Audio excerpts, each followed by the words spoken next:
O Banco de Cabo Verde admite uma evolução menos favorável da economia nacional no quarto trimestre de 2022, nomeadamente devido ao abrandamento da procura interna, segundo um relatório da instituição consultado hoje pela agência Lusa.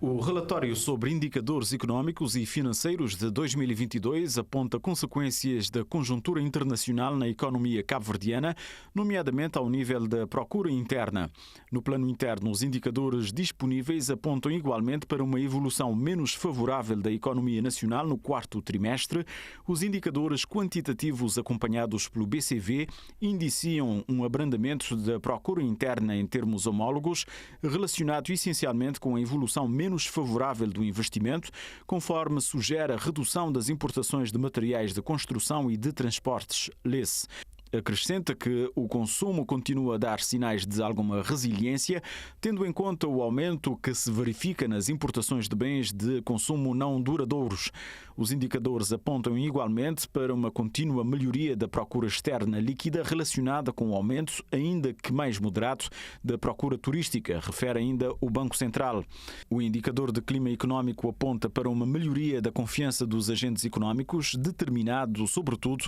pelo aumento da confiança dos operadores dos setores do turismo e transportes, que contrasta, no entanto, com alguma queda de confiança por parte dos operadores dos setores de comércio, construção e indústria, que indicam os preços de venda demasiado elevados, a insuficiência da procura, bem como as frequentes avarias nos equipamentos e falta de matérias-primas, como os principais constrangimentos da atividade nestes setores, acrescenta. Nesta análise, o BCV conclui que o crédito à economia cresceu 5,3% em 2022, face a dezembro de 2021, apresentando, contudo, um abrandamento face ao crescimento de 6,1% registrado no período do ano anterior.